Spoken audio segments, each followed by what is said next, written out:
Hello my dear friends. तो कैसे हैं आप लोग? तो आई होप कि आप लोग बहुत ही अच्छे होंगे और आप लोगों की तैयारी भी काफ़ी अच्छी चल रही होगी। तो स्वागत है आप सभी लोगों का मेरे YouTube channel air force lover MKY पर। तो दोस्तों, जैसा कि आप लोग जानते हैं कि जो है कि हम लोगों का डाटा साइंस एवं मशीन लर्निंग का सीरीज चल रहा था, जो कि आज हमारा लेक्चर नंबर 3 होगा। यूपी पॉलिटेक्निक 6 सेमेस्टर CS एवं IT सभी ब्रांचों के लिए होगा। जो भी स्टूडेंट ये क्लास को देख लेता है, ध्यानपूर्वक देखता है, उससे मैं वादा करता हूँ कि वह 100% पेपर में अवश्य अवश्य ही पास हो जाएगा। तो बिना टाइम वेस्ट किए हुए चलिए आज की अपनी इस क्लास को हम लोग स्टार्ट करते हैं। तो चलिए चलते हैं अपने सबसे पहले क्वेश्चन। तो चलिए चलते हैं आज के अपने पहले क्वेश्चन की तरफ। तो देखिए, हम लोग को सबसे पहला क्वेश्चन क्या दिया है कि आर्टिफिशियल इंटेलिजेंस क्या होता है, यानी कि AI क्या होता है, उसके बारे में बताना है, जो कि आप लोगों को अति लघुत्तरीय प्रश्न है। ठीक है, देखिए यहाँ पे लिखा है कि AI यानी कि आर्टिफिशियल इंटेलिजेंस दो शब्दों से मिलकर बना है। पहला आर्टिफिशियल, दूसरा इंटेलिजेंसी। जहाँ आर्टिफिशियल परिभाषित करता है मानव निर्मित और इंटेलिजेंसी परिभाषित करता है सोच शक्ति। इसलिए AI का मतलब होता है एक मानव निर्मित सोच शक्ति। यानी कि थोड़ा बहुत आप लोगों को समझ में आ गया होगा कि AI क्या होता है। तो देखिए, जो हमारा AI होता है वो कितने शब्दों से मिलकर बना होता है। AI हमारा 2 शब्दों से मिलकर बना है। तो सबसे पहले कौन सा शब्द होता है, जो कि आर्टिफिशियल। दूसरा क्या होता है, इंटेलिजेंसी। आर्टिफिशियल का क्या मतलब होता है, आर्टिफिशियल जो कि हम लोग का मतलब होता है कि मानव निर्मित, और इंटेलिजेंसी का मतलब क्या होता है, सोच शक्ति। तो दोनों को मिला के क्या हो गया कि एक मानव निर्मित सोच शक्ति को ही क्या कहते हैं, आर्टिफिशियल इंटेलिजेंसी कहते हैं। उसके बाद हम लोग को दूसरा क्वेश्चन क्या दिया है कि स्ट्रांग AI और वीक AI में क्या अंतर होता है, विस्तार पूर्वक वर्णन कीजिए। ये भी क्वेश्चन आप लोगों को पेपर में देखने को मिल सकता है। चलिए देखते हैं कि यहाँ पर क्या लिखा है कि स्ट्रांग AI और वीक AI में अंतर। देखिए क्या लिखा है कि वीक AI किसी स्ट्रांग AI या जनरल आर्टिफिशियल इंटेलिजेंस के विपरीत किसी विशेष समस्या को पूरा करने के लिए होता है। यह मशीन अपना काम करने में बहुत स्मार्ट नहीं होता।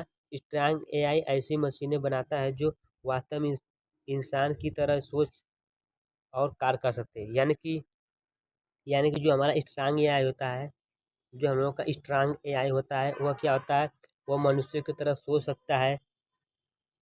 यानी कि उसकी सोचने की क्षमता कितनी है, वास्तव में वह मनुष्य की तरह सोच पा रहा है कि नहीं, और वो मनुष्य की तरह कार्य कर पा रहा है कि नहीं। तो उसे हम लोग क्या कहते हैं, स्ट्रांग AI कहते हैं। लेकिन वीक AI जो होता है हमारा क्या होता है, वीक AI इसकी सिर्फ इसके विपरीत होता है। वीक AI के द्वारा हम लोग क्या कर सकते हैं, इनने तो वीक AI के द्वारा क्या होता है कि उसमें मनुष्य की तरह सोचने की क्षमता नहीं होती है और कार्य करने की क्षमता नहीं होती है। उसे हम लोग क्या कहते हैं, वीक AI कहते हैं। आई होप दोस्तों को आप लोगों को वीक AI और स्ट्रांग AI के कॉन्सेप्ट समझ में आ गया होगा। चलते अपने तीसरे क्वेश्चन की तरफ। देखिए, हम लोग तीसरा क्वेश्चन क्या दिया है कि AI के 4 प्रकार बताइए। AI के कौन कौन से 4 प्रकार होते हैं। सबसे पहला कौन सा AI होता है, रिएक्टिव मशीन AI। दूसरा लिमिटेड मेमोरी AI। तीसरा थ्योरी ऑफ माइंड AI। चौथा सेल्फ अवेयर AI। यानी कि AI के ये हमारे 4 प्रकार के AI हो गए। सबसे पहला कौन सा AI हो गया, सबसे पहला AI हो गया रिएक्टिव मशीन AI। दूसरा लिमिटेड मेमोरी AI। तीसरा थ्योरी ऑफ माइंड AI। चौथा सेल्फ अवेयर AI। यदि आप लोग को पेपर में पूछे कि AI कितने प्रकार का होता है, तो आप लोग बताएंगे AI 4 प्रकार का होता है। सबसे पहला AI कौन सा होता है, रिएक्टिव मशीन AI। दूसरा लिमिटेड मेमोरी AI। तीसरा थ्योरी ऑफ माइंड AI। चौथा self aware AI। I hope दोस्तों कि AI के 4 प्रकार के बारे में भी आप लोगों को समझ में आ गया होगा। चलते हैं अपने चौथे क्वेश्चन की तरफ, जो कि हम लोग को चौथा क्वेश्चन क्या दिया है कि AI के उदाहरण बताइए। यानी कि आर्टिफिशियल इंटेलिजेंस के कौन कौन से उदाहरण होते हैं, उसको उसके बारे में संक्षिप्त में बताना है। तो देखिए, सबसे पहले कौन से उदाहरण दिया गया है कि सबसे पहले क्या है कि चैट बॉक्स में इसका उपयोग किया जाता है। फेशियल रिकॉग्नाइजेशन में इसका उपयोग किया जाता है। तीसरा एग्जाम्पल क्या दिया कि इमेज टैगिंग में। उसके बाद चौथा कौन सा एग्जांपल दिया है कि नेचुरल लैंग्वेज प्रोसेसिंग में। उसके बाद प्रिडिक्शन में, सेल्फ ड्राइविंग कार में। उसके बाद कौन सा दिया कि लास्ट हम लोग को क्या दिया कि सेंटिमेंट एनालिसिस में इसका यूज किया जाता है। तो ये हमारा क्या हो गया, एआई के उदाहरण हो गए। आई होप दोस्तों कि आप लोगों को एआई के उदाहरण के बारे में भी समझ में आ गया होगा। उसके बाद चलते हैं पांचवें क्वेश्चन की तरफ, जो कि हम लोग को पांचवा क्वेश्चन क्या दिया कि डेटा क्या होता है, what is data in machine learning. तो आप लोग देख सकते हैं यहाँ पर लिखा है कि डाटा, फैक्ट्स, कॉन्सेप्ट या इंस्ट्रक्शन का एक फॉर्मलाइज मैनेजर में एक रिप्रेजेंटेशन होता है, जो कि कम्युनिकेशन, इंटरप्रिटेशन या प्रोसेसिंग के लिए यूज किया जाता है। यानी कि जो हम लोग का डेटा होता है, डेटा क्या होता है, डेटा फैक्ट्स, कॉन्सेप्ट या इंस्ट्रक्शन का एक फॉर्मलाइज मैनेजर में एक रिप्रेजेंटेशन होता है। यानी कि डाटा के द्वारा क्या कर सकते हैं कि हम लोग फार्मलाइज जो मैनेजर होता है उसमें हम लोग क्या कर सकते हैं कि रिप्रेजेंट करने का एक तरीका होता है, जो कम्युनिकेशन, इंटरप्रिटेशन या प्रोसेसिंग के लिए इसका यूज किया जाता है। उसे हम लोग क्या कहते हैं, डेटा कहते हैं। उसके बाद एक मोस्ट इम्पॉर्टेंट क्वेश्चन हम लोग क्या है कि डाटा माइनिंग क्या होता है। डाटा माइनिंग से आप लोग क्या समझते हैं। देखिए यहाँ पर लिखा है कि data mining OLAP machine learning के तरीकों का उपयोग करके एक बड़े डेटा सेट में छिपे हुए पैटर्न की खोज के लिए कंप्यूटेशन प्रोसेस है। उसी को हम लोग क्या कहते हैं, डेटा माइनिंग कहते हैं। तो ये तो हमारा क्या था, अति लघुत्तरीय प्रश्न था। चलिए चलते अपने लघुत्तरीय प्रश्न की तरफ। तो लघुत्तरीय प्रश्न, सबसे पहला प्रश्न क्या दिया कि एआई क्या आता है, उसके बारे में संक्षिप्त में टिप्पणी लिखी है। तो आप लोग देख सकते हैं यहाँ पर लिखा कि आर्टिफिशियल इंटेलिजेंसी, कृत्रिम बुद्धिमत्ता, कंप्यूटर साइंस की एक शाखा है जो ऐसी मशीनों को विकसित कर रही है जो मनुष्यों की तरह सोच सके और कार्य कर सके। उसे हम लोग क्या कहते हैं, आर्टिफिशियल इंटेलिजेंसी कहते हैं। यानी कि जो हमारे एआई होता है, एआई के द्वारा एआई यूज क्यों किया जा रहा है कि जो कि मनुष्यों के द्वारा सोच सके और आवाज़ की पहचान कर सकें और लर्निंग, जितनी भी हमारे लर्निंग तरीके होते हैं उसको समझ सकें। उसी को हम लोग क्या कहते हैं, एआई कहते हैं। जैसे आवाज़ को पहचानना, समझना, लर्निंग प्रोसेस, प्लानिंग, यह मनुष्यों और जानवरों के द्वारा प्रदर्शित नेचुरल इंटेलिजेंस के विपरीत मैकेनिज्म द्वारा प्रदर्शित इंटेलिजेंसी है। उसके बाद देखिए यहाँ पे क्या लिखा है कि इसके द्वारा एक ऐसे कंप्यूटर कंट्रोल रोबोट या सॉफ्टवेयर बनाने की योजना है जो वैसे ही सोच सके और मानव मस्तिष्क सोचता है। आर्टिफिशियल इंटेलिजेंस को इसमें परिपूर्ण बनाने के लिए उसे लगातार तैयार किया जा रहा है। इसके परिरक्षण में इसे मशीनों से अनुभव सिखाया जाता है, नए इनपुट के साथ तालमेल बनाने और मानव जैसे कार्यों को करने के लिए इसका यूज़ किया जाता है। आर्टिफिशियल इंटेलिजेंस के उपयोग से ऐसी मशीनें बन रही हैं जो अपने इन्वायरमेंट के साथ इंटरेक्ट करके प्राप्त डेटा पर खुद बुद्धिमानी से कार्य कर सकती हैं।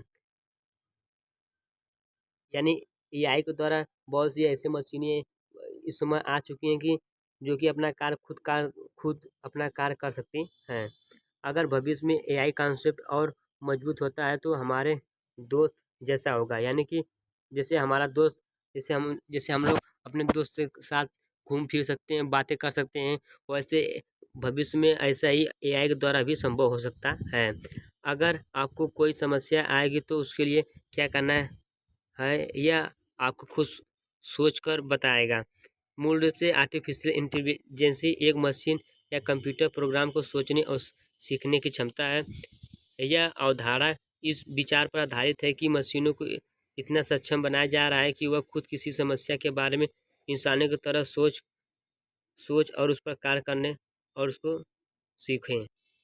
यानी कि एआई का मेन कॉन्सेप्ट दोस्तों मैं आप लोग बताऊं कि यह है कि एआई के द्वारा क्या होगा कि यह मानव की तरह ही सोच सकेगा, मानव जैसा कार्य कर सकेगा। ठीक है, इसलिए एआई का यूज़ किया जा रहा है। इसके बाद नेक्स्ट क्वेश्चन हम लोग क्या दिया कि उदाहरण के साथ आर्टिफिशियल इंटेलिजेंस की व्याख्या कीजिए। यानी कि एआई की कौन कौन से एग्जाम्पल होते हैं उसके साथ उसकी प्रमुख व्याख्या करना है।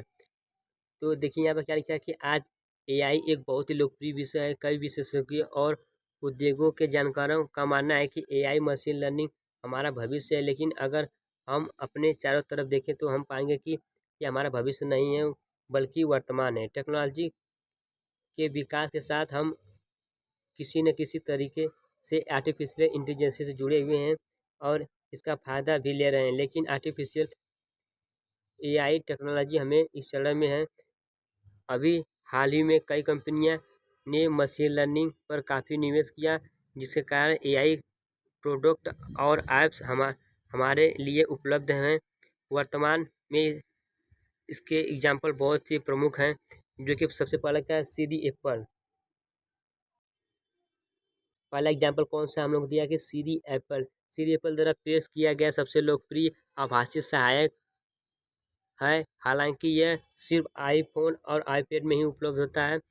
यह एआई का सबसे लोकप्रिय बेहतरीन उदाहरण है, यानी कि जो हमारा सीरी एप्पल होता है वो एआई का सबसे महत्वपूर्ण उदाहरण होता है, जो कि केवल किस में चलता है, आईफोन और आईपैड पर ही चलता है।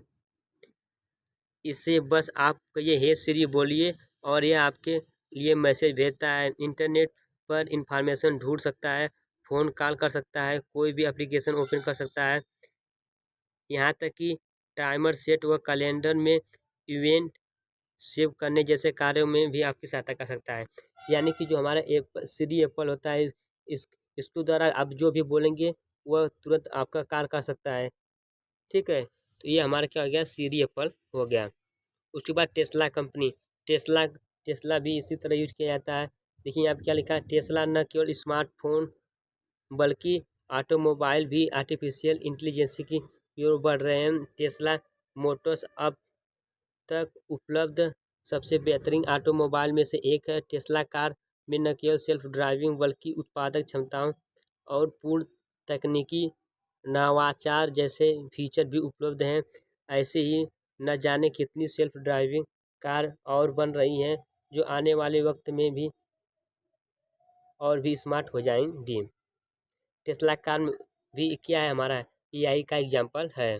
तीसरा कौन सा एग्जाम्पल हमारा हम लोग को दिया है कि गूगल मैप में भी एआई का यूज किया जाता है। वैसे देखिए यहाँ पे क्या लिखा है कि वैसे गूगल कई क्षेत्रों में एआई का इस्तेमाल करता है, लेकिन गूगल मैप में एआई टेक्नोलॉजी का एक अच्छा इस्तेमाल हुआ है।